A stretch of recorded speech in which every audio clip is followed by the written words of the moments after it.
आप देख रहे हैं श्री हरि कृपा आश्रम चैनल। संस्थापक स्वामी श्री हरि चैतन्य पुरी जी महाराज।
हे महाप्रभु,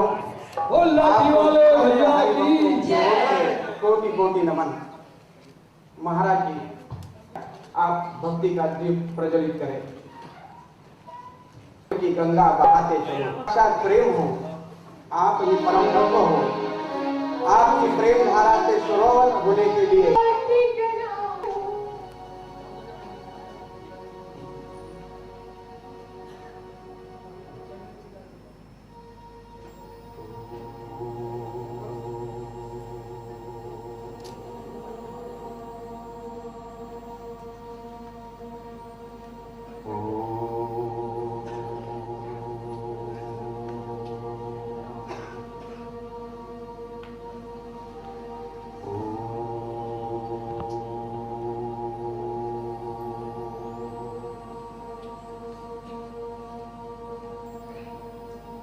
सर्वे भवन्तु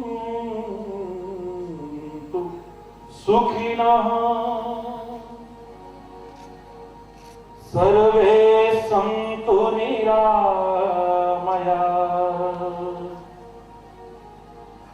सर्वे भद्राणि पश्यन्तु, मा कश्चित् दुःखभाग् मा कश्चित् दुःखभाग् भवेत्। ॐ शान्ति शान्ति शान्तिः।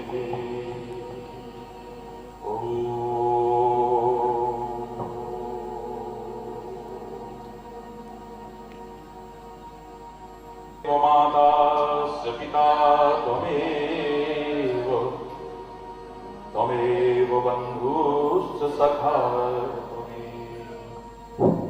त्वमेव विद्या द्रविणं,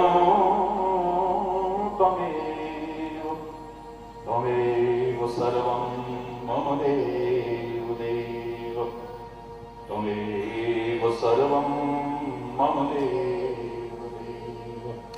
ॐ शान्ति शान्ति शान्ति।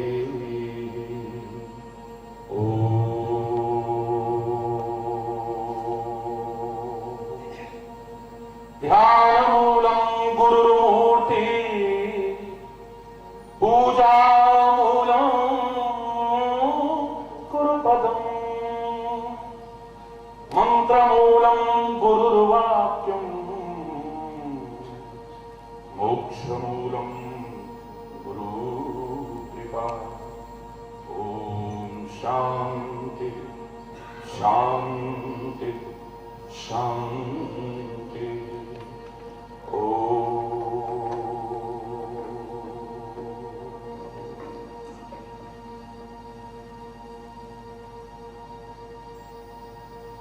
आप लोगों का विशेष आग्रह है। बहुत वर्ष पहले भगवान गणपति का वैज्ञानिक विश्लेषण आपकी मुख से सुना था महाराज जी। हमारे कामों में, जीवन यात्रा में बहुत सारे विघ्न आते हैं, कई बार पूजन करने के बाद भी आते हैं। क्यों आते हैं, कैसे दूर हो, बहुत विनम्रता पूर्वक, प्रेम पूर्वक, श्रद्धा आस्था पूर्वक आपने प्रार्थना की है। आपके प्यार को हमेशा से सिर आंखों पर रखने वाला आपका लाठी वाला भैया आपके इस आग्रह को भी कैसे ठुकरा सकता था, उसी पर बोलने की कोशिश करें।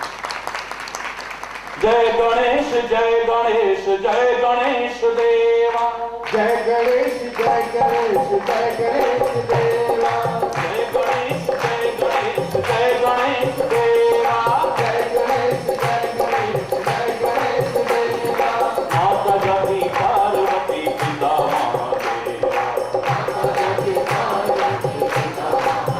गजानना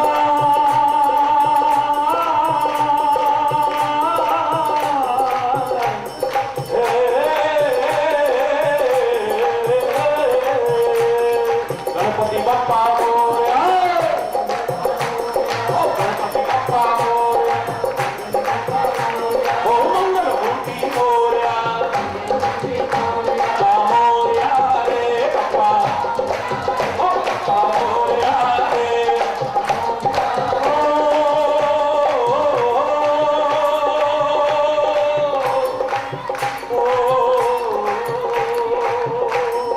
जय गणेश जय गणेश जय गणेश देवा, जय गणेश जय गणेश जय गणेश देवा, माता जाति पार्वती पिता महादेवा, माता जाति पार्वती पिता महादेवा।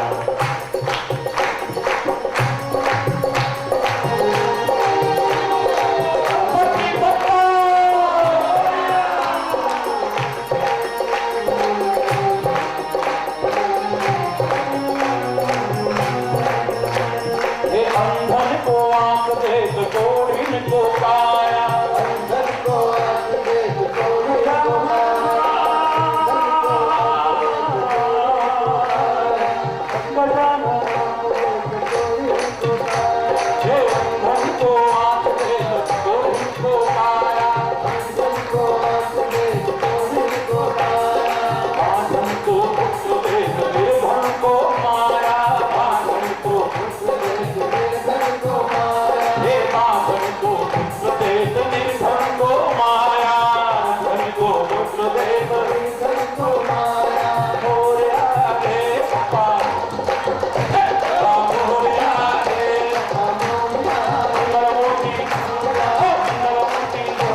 अमूल्य है मेरे भारत की संस्कृति, बहुत महान है मेरे भारत की संस्कृति। नाज है मुझे, और ठीक से जान करके अपने जीवन में अपनाने की कोशिश करोगे तो आपको भी नाज होगा, इतना मैं चैलेंज करके कह सकता हूं।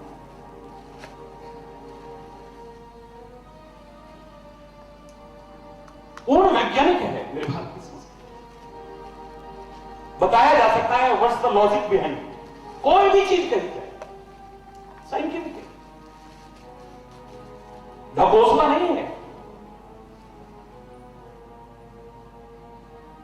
धर्म विज्ञान सम्मत है, और मैं यदि धर्म और विज्ञान को एक दूसरे का पूरक भी कह दूं तो कोई अतिशयोक्ति नहीं।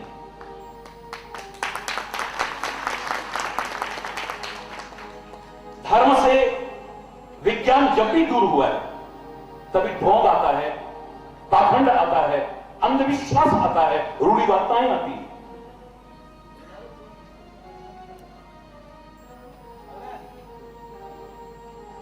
धर्म से जब भी विज्ञान दूर हुआ है,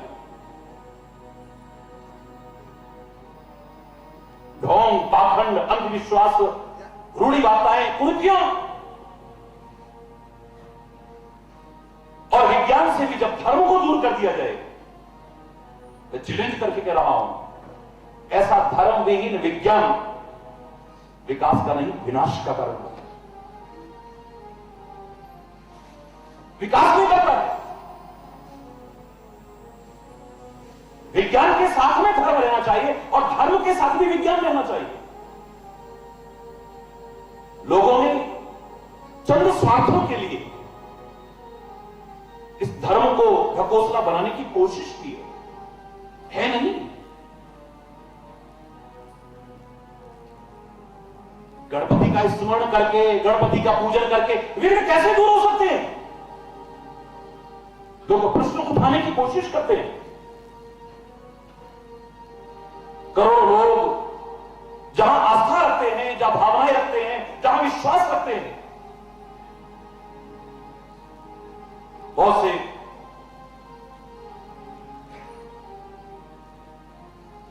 उस भावना के प्रति अच्छी दृष्टि नहीं रखते हैं। How it can be possible? How it can be possible? आप गणपति पूजन कर लीजिए, आपके काम में कोई विघ्न ही नहीं आएगा। मजाक उड़ाते, मजाक उड़ाते। मैं पहला नहीं हूं, कितने हमारे ऋषि महर्षियों ने, कितने महापुरुषों ने इस धर्म के वैज्ञानिक स्वरूप को जन जन तक पहुंचाने की कोशिश की थी, कर रहे हैं और आगे भी करते रहेंगे।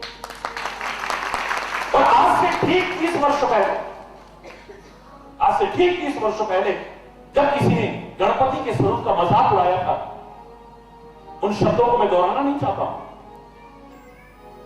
तो भगवान गजानन की कृपा से ही, मेरे गुरु महाराज की कृपा से ही जो मन में भाव आया था वो उस समय मैंने उजागर किया था, और आज भी उसी को करने की कोशिश करूंगा। सुनोगे तो लगेगा हाँ, हमने कभी सोचा ही नहीं, हम तो खाली यही देखते रह गए, बाह्य स्वरूप ही, इसमें क्या राज छुपा हुआ है जिसे जानने के कारण, अपनाने के कारण कोई विघ्न हमारे कार्यों में और हमारी जीवन यात्रा में टिक नहीं पाएगा। ये जानने की कोशिश कीजिए ना, आइए मिलकर के जानते हैं।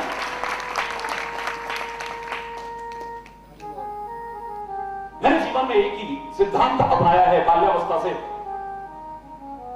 अपवाद को छोड़ करके, क्यों एक्सेप्शंस आर ऑलवेज देयर, अपवाद हर जगह, nothing is impossible in this world, in this universe. Impossible itself says that I am possible. Impossible की स्पेलिंग यही है, कई बार सुने, I am possible. Impossible itself says that I am possible, so nothing is impossible in this world. असंभव कुछ हो नहीं सकता है। It may be difficult. It may be difficult, कठिन हो सकता है, असंभव नहीं। और अगर जानने की कोशिश करें, करने की कोशिश करें, तो मैं दावे से कह रहा हूं असंभव तो क्या कठिन भी नहीं लगेगा कोई कार्य आपको। जिन्होंने कुछ किया है, जिन्होंने कुछ पाया है इस संसार में, वो आसमान से नहीं टपके मेरे प्यारे बच्चों, मेरे प्यारे भाइयों, मेरी प्यारी बहनों। जब वो कर सकते हैं तो व्हाई नॉट, हम क्यों नहीं कर सकते हैं? मैंने हमेशा बच्चों से कहा, even a loftiest tower rises from ground. ऊंची से ऊंची मीनार भी इसी जमीन से उठती है, कोई आसमान से नहीं टपकती है। जिन्होंने कुछ किया है, कुछ पाया है, वो आसमान से नहीं टपकते। तुम्हारे सामने एक लक्ष्य तो हो, सही दिशा में प्रयास तो हो, सद्गुरु का मार्गदर्शन तो हो, सबकी वेल विशेष तो हो आपके साथ, बड़ों के आशीर्वाद तो हो। सफलता तुम्हारे कदम न छूए तब कहिएगा।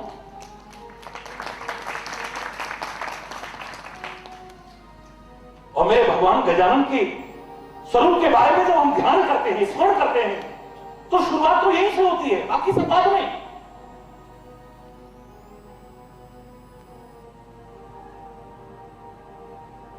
महल का पुतला बना, महल का पुतला।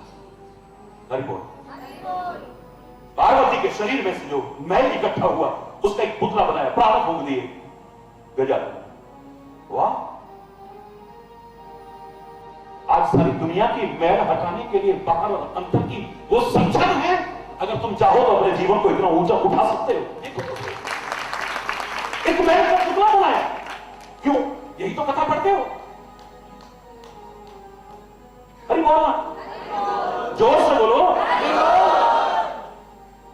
आपका जन्म कैसे हुआ है, कहां हुआ है, किनके बीच हुआ है, ये इतना महत्वपूर्ण नहीं, लेकिन आप अपना जीवन कैसे जीने की कोशिश कर रहे हैं, ये ज्यादा महत्वपूर्ण है।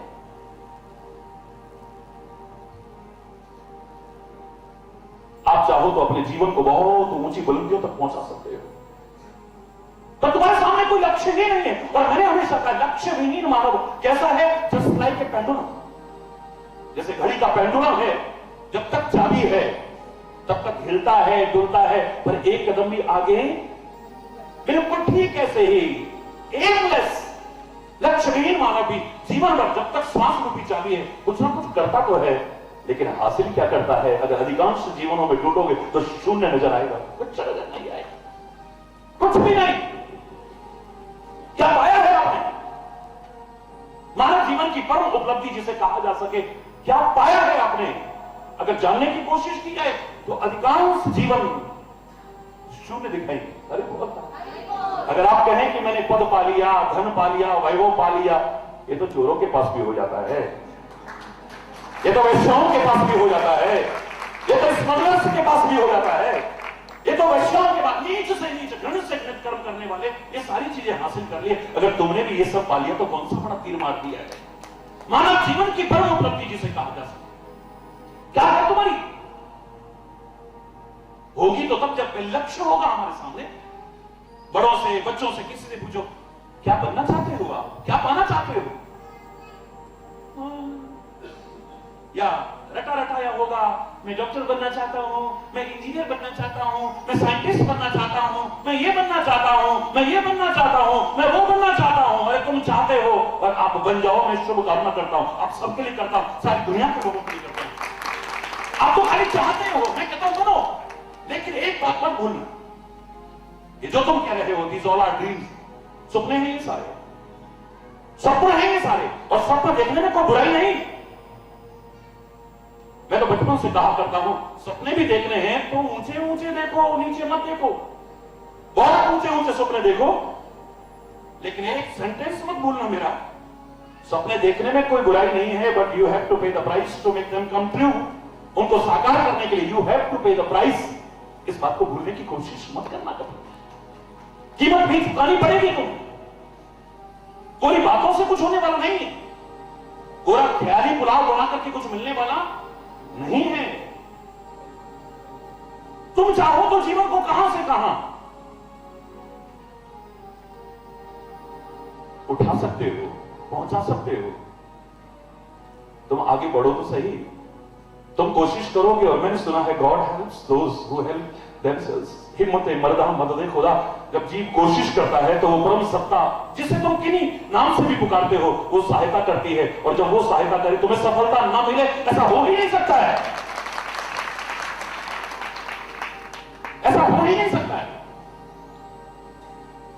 इसीलिए तो बचपन से हमारे अंदर एक आत्मविश्वास, सेल्फ कॉन्फिडेंस कूट कूट के भरने की कोशिश की जाती है। We shall overcome, we shall overcome. कभी नहीं कहते कि तुम कुछ नहीं बोल सकते हो। नन्हे मुन्ने बच्चों को सिखाया जाता है द डे विल कम, हम होंगे कामयाब, हम होंगे कामयाब, हम होंगे कामयाब एक दिन। पूरा है विश्वास, मन में है विश्वास, हम होंगे कामयाब एक दिन। हरि बोल, और जोर से बोलो, और जोर से बोलो।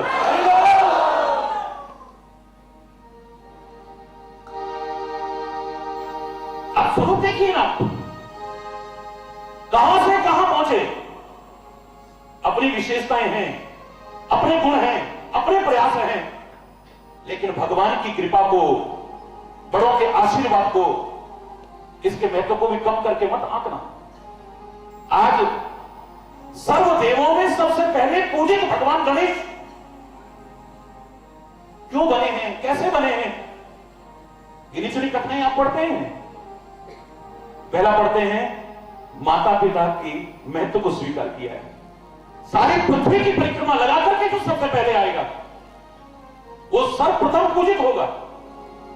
सारे अपने तीव्रगामी वाहनों पर दौड़े, बड़े स्पीड वाले वाहन हैं, लेकिन इनके पास तो चूहा है। सारे भी सोचने लगे ये क्या करेगा, हरि बोल रहा।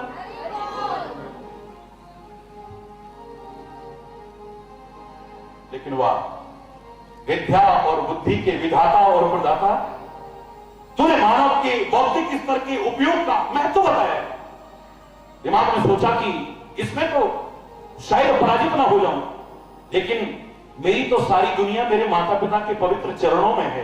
मेरे तो सारे तीर्थ माता पिता के चरणों में है। अगर मैं इनकी परिक्रमा कर लूं, इनको नमन कर लूं, तो मेरे शायद सारी पृथ्वी की परिक्रमा मेरी तो यही पूरी हो जाएगी। अपने माता पिता को सम्मान दिया है, माता पिता की महत्व को उजागर किया है। गणपति बप्पा मोरया बोलने से पहले एक बार सोचना कि जिसकी हम जय जयकार कर रहे हैं वो सब देवताओं में सबसे पहले पूजित होकर के भी माता पिता का सम्मान करता है। क्या तुमने भी माता पिता का सम्मान करना सीखा है?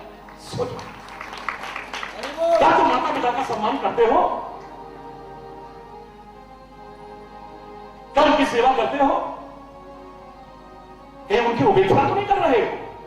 उनका दिल तो नहीं दुखा रहे हो? नहीं, उनके हृदय को कोई पीड़ा तो नहीं पहुंचा रहे हो? मैंने कहा था बहुत गीला किया है तूने अपने मां बाप को बचपन में। उनकी गोदी में बैठ करके जब नन्हा सा था, कितनी बार तूने गीला किया है? उनके कपड़े गीले किए, उनकी गोदी गीली की, लेकिन अब उनकी आंखों को गीला करने की दुख की कोशिश मत करना। अगर उनका हृदय दुखी होता है तो कहां पहुंच पाएगा? मुझे संदेह है। जिस मां के लिए जननी जन्मभूमि से स्वर्गारोपी करी है, जननी और जन्मभूमि से बढ़कर के स्वर्ग को नहीं माना है, जिसके लिए लोगों ने यह कहने में भी संकोच नहीं किया धरती पर रूप मां बाप का उस विधाता की पहचान। मां बाप के रूप में वो विधाता की दर्शन है सामने। ए मां तेरी सूरत से अलग भगवान की सूरत क्या होगी? उसको नहीं देखा हमने कभी, और उसकी भी जरूरत क्या होगी? जिस मां को इतना ऊंचा दर्जा देने की कोशिश की हो, उनका कोई निरादर तो नहीं कर रहा है, तिरस्कार तो नहीं कर रहा है, उपेक्षा तो नहीं कर रहा है। हरि बोल, जरा जोर से बोलो ना। है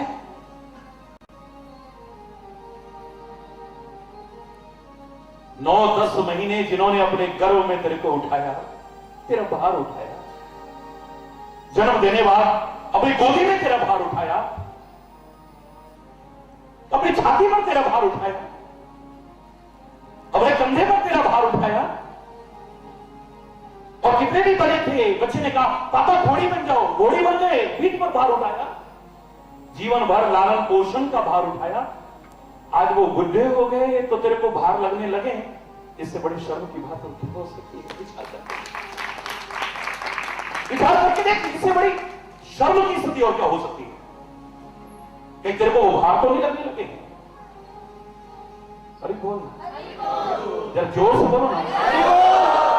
करोड़ों करोड़ों लोग जो अपने इस लाठी वाले भैया को सुनते हैं, सारे विश्व में देखते ही बनता है उत्साह, और आपका भी उत्साह देखते बन रहा है। अरे बोलना, लेकिन जरा जोर से बोलो ना, गणपति बप्पा।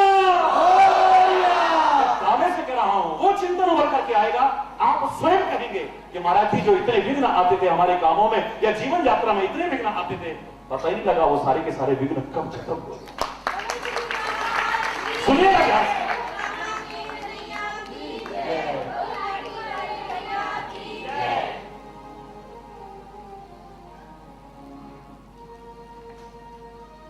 बड़ों के आशीर्वाद लेकर के चलना पड़ेगा। जिन्होंने बड़ों के आशीर्वाद का महत्व समझा है ना, उनसे पूछो कभी। जिन्होंने अनुभव किया है, उनसे पूछो कभी। मैं प्रशंसा के लिए नहीं कह रहा, आपको प्रशंसा के लिए नहीं, सेल्फ प्रेजिंग नहीं, क्षमा चाहते हुए कहूंगा, आपको प्रेरणा देने के लिए कह रहा हूं। जो लोग मेरे बारे में पूरी तरह से जानते हैं या जानने की कोशिश करते हैं, उन्हें मालूम है कि बाल्यावस्था में एक आदत थी, माता पिता की सेवा और आज्ञा पालना, और उसमें हर प्रकार से जिसे आप खाली सेवा मानते हो उससे भी दूर नहीं था। रात्रि में उनके चरण दबाना, माता पिता और एक और बुजुर्ग हमारे घर में रहती थी, तो उनके भी रात्रि को जब तक चरण नहीं दबा लेता था मेरे को चैन नहीं पड़ता।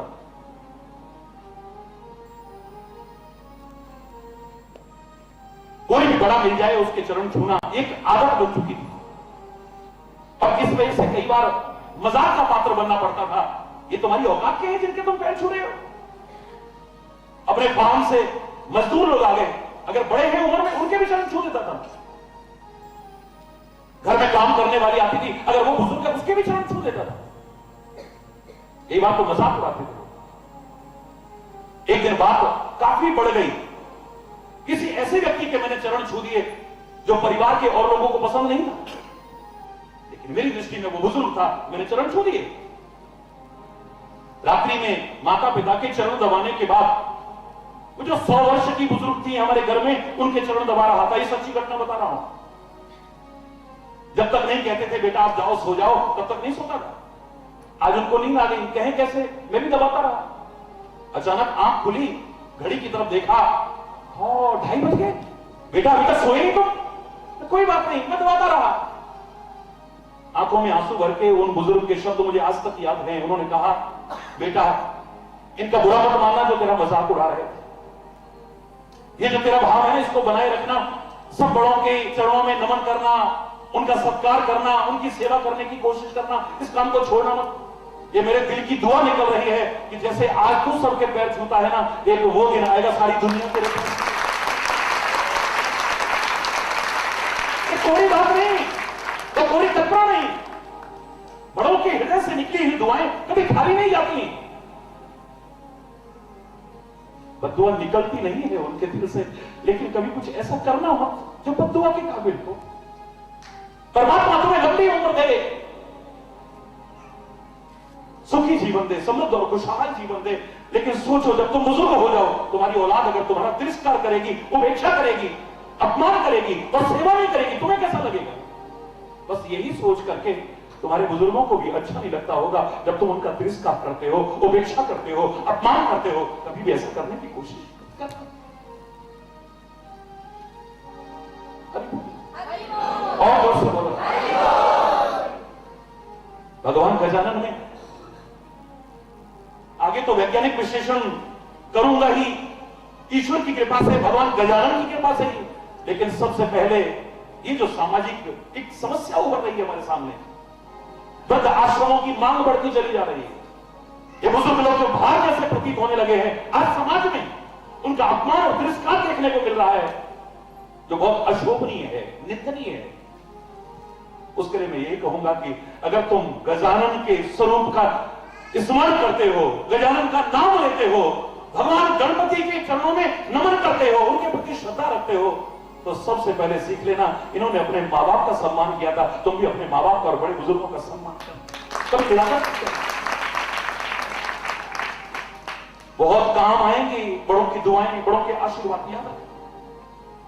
दूसरा जो सर्वप्रथम पूजित हुए हमारे सामने उदाहरण पुराणों में मिलता है कि भगवान का नाम लिखा उन्होंने, राम लिखा और उसकी परिक्रमा लगाई। कोई भी काम करना परमात्मा का स्मरण करके करना, कोई भी काम करना परमात्मा का नाम लेते हुए करना, कोई भी काम करना परमात्मा का काम समझ करके करना और उसको समर्पित करते हुए करना। मैं दावे से कह रहा हूं, पता नहीं कितने विघ्न तो अपने आप टल जाएंगे। आपको प्रवस नगर कीजे सब काजा, हृदय राखी कौशलपुर राजा, हृदय राखी कौशलपुर राजा। संसार रूपी नगर में प्रवेश करके सब काम करना, लेकिन भगवान कृष्ण जैसे कहते हैं मां मनुस्मृत च, मेरा स्मरण करते हुए कर्म करना। देखते क्या जोर से बोलो ना। बहुत पूजन किए होंगे आपने, बहुतों की श्रद्धा बढ़ी होगी, लेकिन बहुतों के मन में एक संदेह आया होगा कि हमने कोई कार्य प्रारंभ करने से पहले भगवान गजानन का स्मरण किया, पूजन किया, फिर भी काम में विघ्न आ गया, क्यों? वाई? न पूजन कराने वाले को पता है, न पूजन करने वाले को पता है। उससे तो श्रद्धा हट गई, कुछ नहीं मिला, कुछ नहीं मिला, लेकिन अपनी कमी नहीं खोजी। जब भी आपने पूजन किया होगा, ये तो कहा होगा ना, भगवान गजानन का स्मरण करिए, ध्यान कीजिए। जब किसी का ध्यान करते हैं तो उसका स्वरूप हमारे सामने आएगा कि नहीं आएगा? बोलो, जोर से बोलो। जब किसी का ध्यान करेंगे, स्मरण करेंगे, तो उसका स्वरूप हमारे सामने आएगा।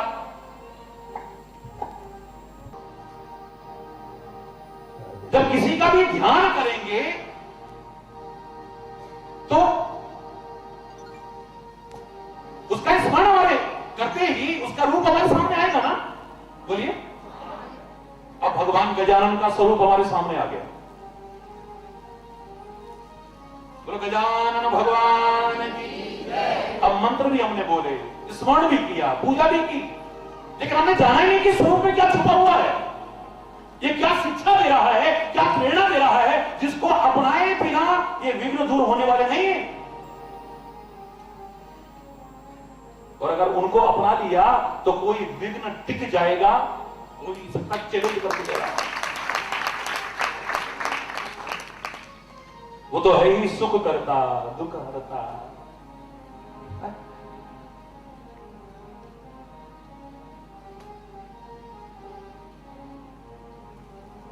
विघ्नाची सभी बोलो, नूरवी पूर्वी बोलो जरा।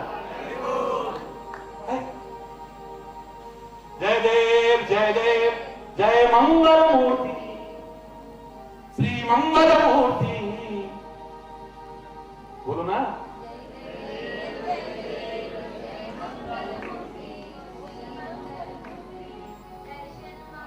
दर्शन मात्र मन कामना पूर्ति जय देव।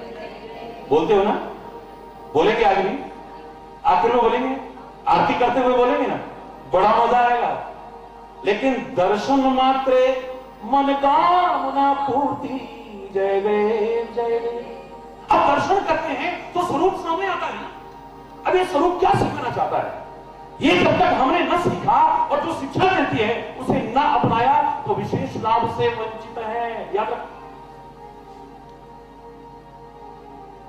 एक तो पूजन में बैठते हैं तो सबसे पहले ओम अपवित्रः पवित्रो वा सर्वावस्थांगतोऽपि वा यस्मरेत् पुंडरीकाक्षं सवाह्यभ्यन्तरः शुचिः। सवाह्य अभ्यंतरः शुचिः। बाह्य और अभ्यंतर की शुचि यानी आंतरिक और बाहरी दोनों पवित्रता को लेकर के बैठोगे तब लाभ मिलेगा, वरना लाभ मिलने वाला नहीं। सवाह्य अभ्यंतर शुचि, बाहरी और आंतरिक पवित्रता दोनों को लेकर के बैठो, ठीक है। अब भगवान गजानन का स्मरण करिए। ओम वक्रतुंड महाकाय सूर्यकोटि समप्रभ निर्विघ्नं कुरु मे देव सर्वकार्येषु सर्वदा। विघ्नेश्वराय वरदाय सुरप्रियाय लंबोदराय सकलाय जगदहिताय नागाननाय शुभयज्ञ विभूषिताय गौरीसुताय गणनाथ नमो नमस्ते।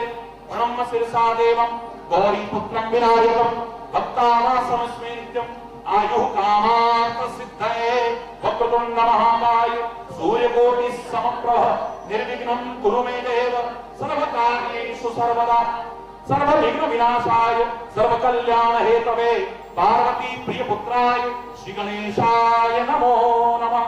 ओम गणानंद गणपति हवामहे प्रियानंद प्रियपति हवामहे निधीनंद निधिपति हवामहे वसो मम आहमजानि कर्मदम्म त्वमजासि कर्मदम्म।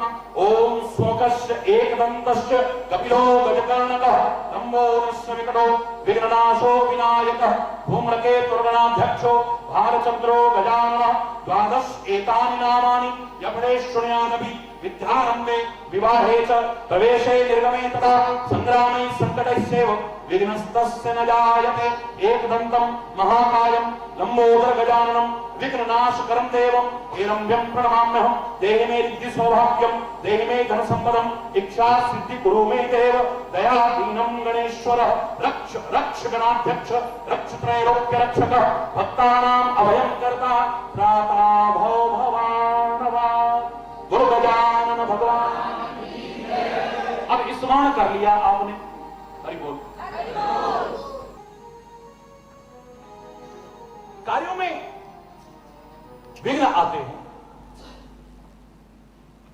जीवन यात्रा में विघ्न आते हैं, जीवन के हर क्षेत्र में विघ्न आ सकते हैं। अब उनको कैसे दूर करना है यही तो सीखना है।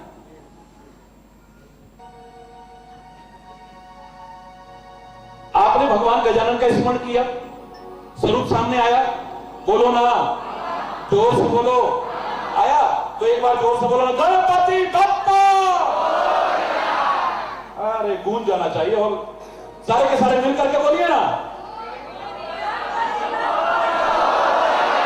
बप्पा मोरया रे बप्पा मंगल मूर्ति ओ गणपति बप्पा ओ मंगल मूर्ति ओ गणपति बप्पा ओ गणपति बप्पा मोरया रे बप्पा ओ बप्पा मोरया रे बप्पा ओ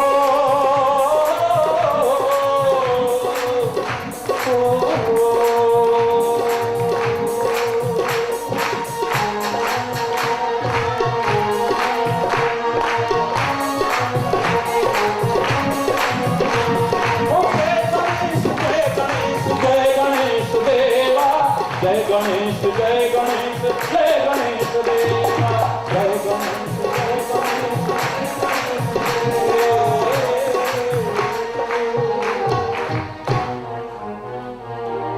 हरि बोल।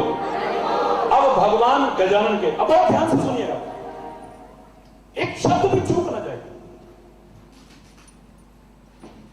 सबसे पहले भगवान गणेश का पहला नाम स्मरण करिए, सुमुखस्य। बोलो, बड़ा सुंदर मुख है।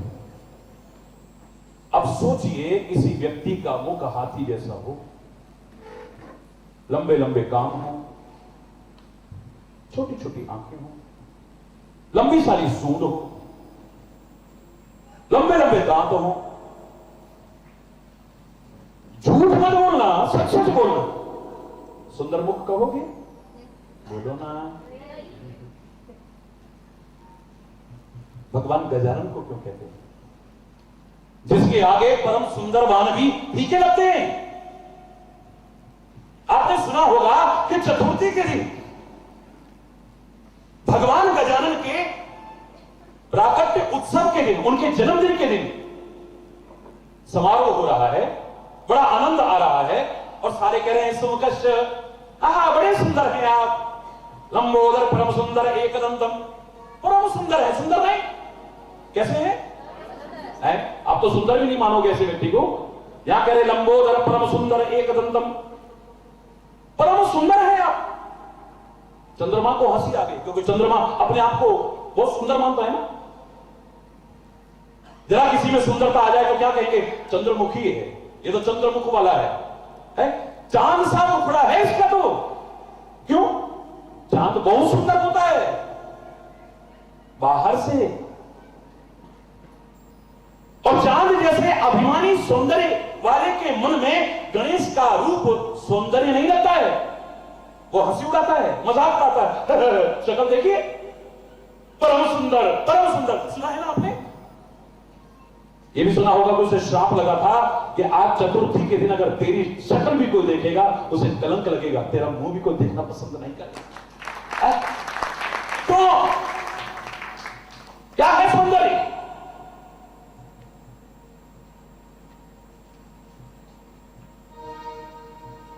सुकरात का अगर आपने नाम सुना हो ना, सोक्रेटिस,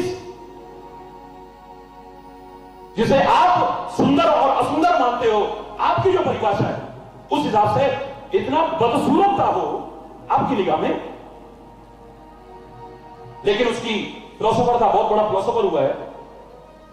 उसकी एक आदत थी, वो शीशा देखा करता था, ऐसे करके बैठा है तो चल रहा है, उसके शीशा हाथ में होता था और यूं देखा करता था। एक बार एक बड़ा सुंदरता के अभिमान में अपना नवयुवक आया और आकर के शक्ल देखी आपने? बोले मैंने तो देखी है और देख भी रहा हूं, तू देखता है कभी? लो, तेरा शक्ल देखने का फायदा क्या है? अरे बार बार शीशा देखता है, क्या भगवान ने तेरे को बहुत सुंदर बनाया है?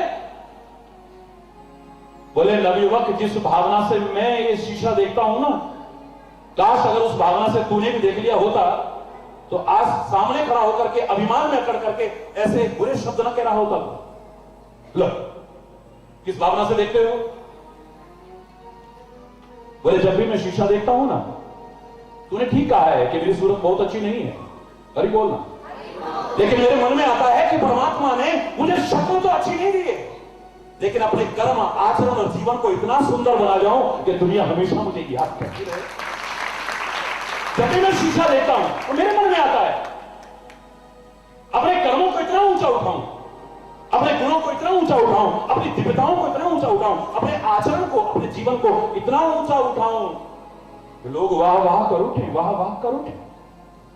और ऐसी सुंदरता के अभिमान में अकड़े नवयुवक, जब कभी शीशा देखो तो तुम्हारे मन में भी आना चाहिए कि परमात्मा ने शक्ल तो बहुत सुंदर दी है, लेकिन मुझसे कर्म कुछ ऐसे ना हो जाएं जिससे कि दुनिया थू थू थू थू करती रहे और मुझे कोई देखना पसंद ना करे। कुछ ऐसे कर्म मत कर जाना, अपना आचरण, अपना चरित्र, अपना स्वभाव, अपना जीवन इतना मत गिरा देना कि लोग तेरी शक्ल देखना भी पसंद ना करें। अरे बोल, सौंदर्य तो मेरे प्यारे बच्चों दिव्यताओं का है, गुणों का है, विशेषताओं का है, महानताओं का है। जिसके पास वो आ गया ना, बड़े बड़े रूपवान भी उसके आगे फीके नजर आते थे। देखो बांके बिहारी की मूर्ति को देखोगे ना, अगर किसी व्यक्ति की शक्ल होती तो शायद कोई देखना भी पसंद न करता, आपकी परिभाषा के अनुसार। हरि बोल। आपकी शक्ल भी देखना कोई, अरे इतना काला कलूटा, लेकिन किसी शायर ने कहा था ना, न सूरत बुरी है न सीरत बुरी है, बुरा है वही जिसकी नीयत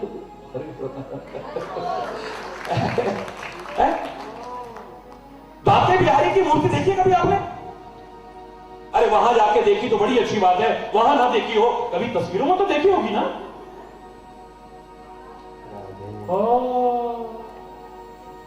गुरु वृंदावन बिहारी, ऐसी शक्ल अगर किसी मानव की होती तो कोई देखना भी, लेकिन वहां से तो नजरें नहीं हटती हैं, सबको दीवाना कर दिया है, सबको पागल कर दिया है, सबको वृंदावन जाऊंगी।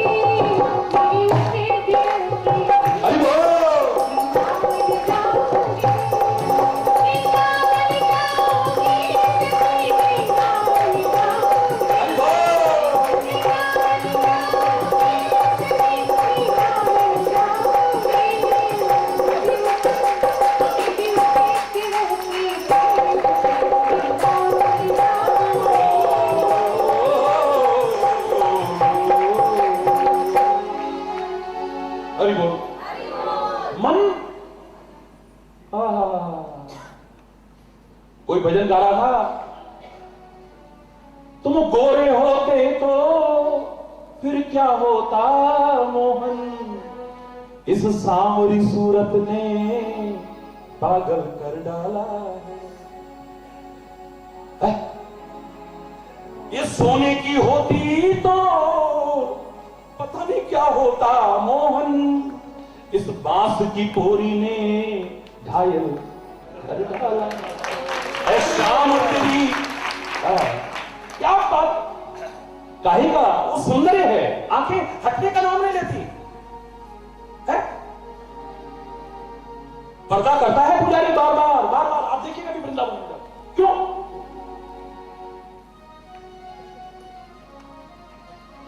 अपने गुणों के सौंदर्य को, अपनी दिव्यताओं के सौंदर्य को, अपनी विशेषताओं के सौंदर्य को, अपने ज्ञान के सौंदर्य को, अपने जीवन की उच्चता के सौंदर्य को निखारने की कोशिश करो। बड़े बड़े सुंदर माने जाने वाले भी आपके सामने फीके नजर आएंगे।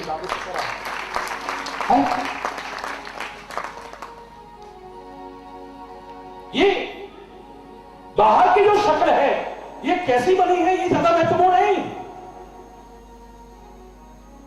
लेकिन अगर आपका जीवन बहुत ऊंचा है, आपकी तो जरा सी हाइट कम हो जाए, आपके अंदर कॉम्प्लेक्स आ जाता है। क्या? Inferiority complex.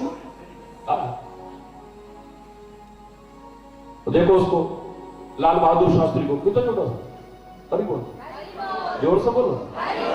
और बड़े बड़े बड़े बड़े महापुरुषों को देखिए आप, कितने छोटे, कितना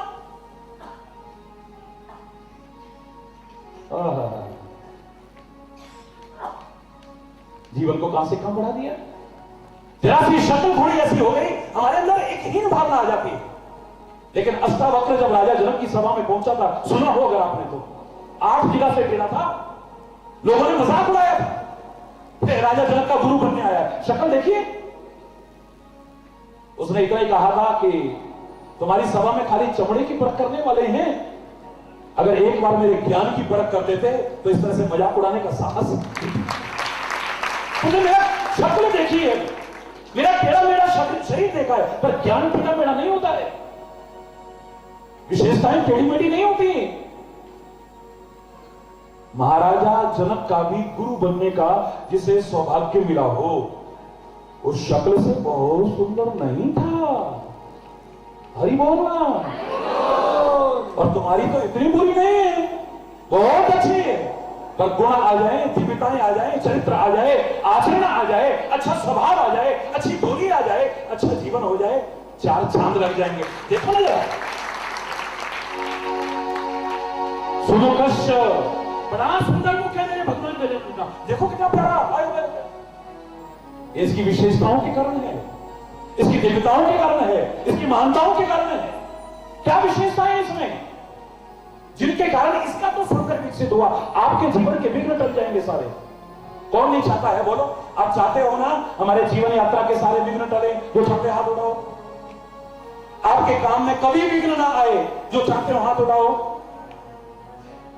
ठीक है, चैलेंज करके कह रहा हूं, आप अभी से अनुभव कर लेना, अभी से, बात की बात नहीं कर रहा हूं। सारे विघ्न दूर ना हो जाए तो मुझसे कहिए। अब भगवान गणेश का, भगवान गणपति का जब स्वरूप देखेंगे, सबसे पहले सिर पर निगाह दौड़ाइए। सिर काहे का है? हाथी का। सिर काहे का है? जानते हैं इसमें क्या विशेषता है? दुनिया में कोई भी व्यक्ति आपस में सिर भिड़ा सकता है, याद रखना। लड़ेंगे या कैसे भी, बहुत से प्यार से भिड़ाते हैं, बहुत से लड़ाई में भिड़ाते हैं। मानव हो, दानव हो, पशु हो, पक्षी हो, हर कोई अपना सिर भिड़ा सकता है कभी। एक हाथी ऐसा है जो कभी किसी में सिर नहीं मारता है। वैज्ञानिक कारण क्या है? उसका सबसे कोमल और नाजुक अंग यहां होता है, जिस पर प्रहार किया जाए तो व्यक्ति की मृत्यु भी हो सकती है, वरना तिल मिला होगी। सबसे कोमल और नाजुक अंग, कोई बोलने की आवश्यकता नहीं है। शरीर का जो व्यक्ति में सबसे कोमल और नाजुक अंग है वो यहां होता है, अंडकोश। इसीलिए मतवाला से मतवाला हाथी, पागल हो चुका हाथी, वहां पर जरा सा अंगूठे से जरा सा दबाते हैं, या महावत जरा सा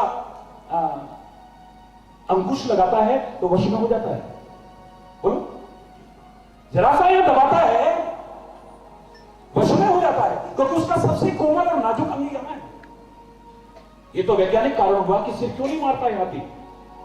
काम में विघ्न ना आए इसके लिए क्या शिक्षा है? अभी काम शुरू किया नहीं और हर एक से खोपड़ी बिठाना शुरू कर दिया। बोलो, अभी काम शुरू किया नहीं और हर एक से खोपड़ी बिठाना शुरू कर दिया। ऐसे व्यक्ति के कार्यों में विघ्न तो अपने आप आएंगे भी, है? काम शुरू किया नहीं और हर एक से सिर बिठाना यानी खोपड़ी बिठाना शुरू कर दिया तो क्या होगा? बोलो, काम में विघ्न आएंगे कि नहीं आएंगे? तो भगवान गजानन अपने सिर के द्वारा, जो हाथी का है, जो दुनिया में सबसे विलक्षण है, उसके द्वारा शिक्षा देते हैं कि हर एक से ये बात बात में भिड़ते फिरते हो ना, इस आदत को सुधार लो, कितने सारे विघ्न तो आपके ऐसे ही टल जाएंगे।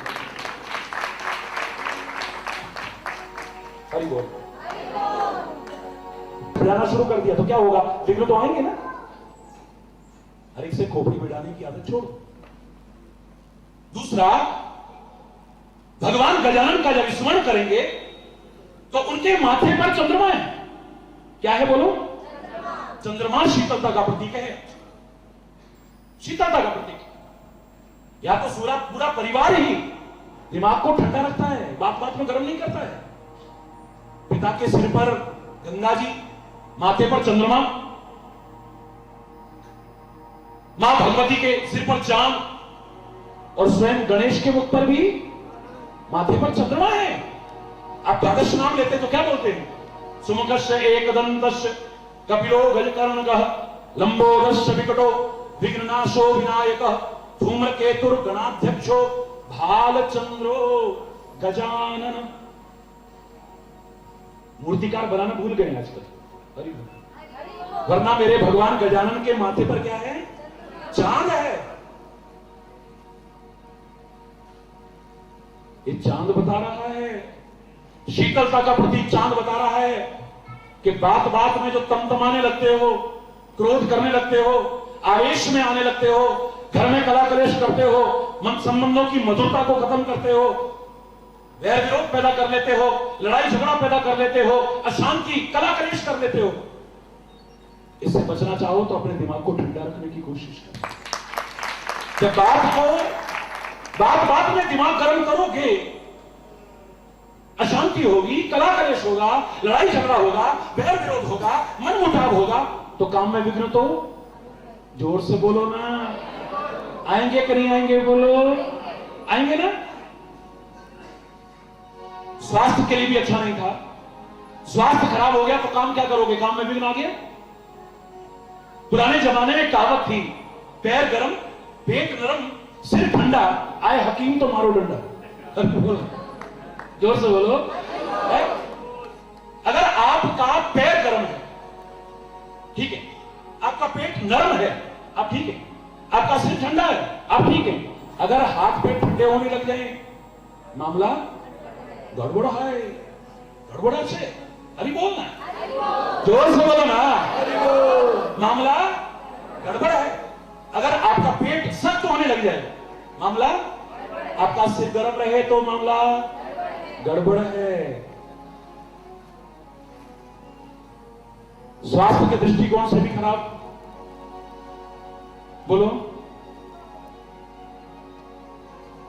बीपी बढ़ गया, गुस्सा आ गया, अरे बोलो, स्वास्थ्य खराब कर लिया, घर की शांति के लिए भी खराब। अशांति हो गई, कला कलेश हो गया, संबंधों की मधुरता के लिए भी खराब, और याददाश्त खत्म। कंप्यूटर इसको देख करके बनाए, कंप्यूटर इसको देख के बनाए, और आज तक इतना सेंसिटिव कंप्यूटर अभी तक नहीं बनाए। जितने सेंसिटिव कंप्यूटर्स हैं उनको एयर कंडीशन में रखा जाता है। क्यों? मालूम नहीं आपको? पीसीबी जो है, लैपटॉप भी हैं, माना कि एसी में नहीं रखे जाते हैं, लेकिन इनमें भी कूलिंग सिस्टम होता है। फैन खराब हो जाए तो ये भी गड़बड़। अरे बोल ना, इन कंप्यूटर को अगर कूलिंग सिस्टम इनका खराब हो जाए, इनको ठंडक न मिले, गर्मी मिल जाए, हीट मिल जाए, ये खराब हो जाएंगे। तो इतना सेंसिटिव कंप्यूटर तो अभी तक बना ही नहीं है, सदियां लग जाएंगे अभी तो।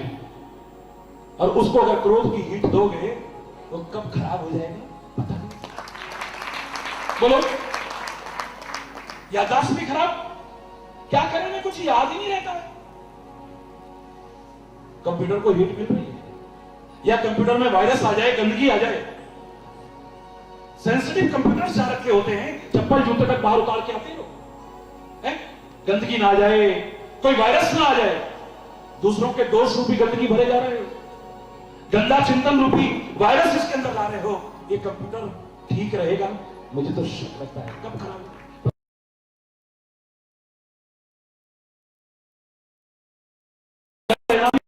को जन्म देता है।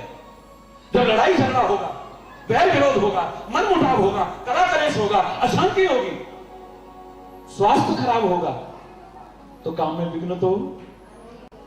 बस इस दिमाग को, इस मस्तक को चंद्रमा धारण करके मेरे भगवान गजानन कह रहे हैं, इसे ठंडा रखना, बहुत सारे विघ्न आपके टल जाएंगे।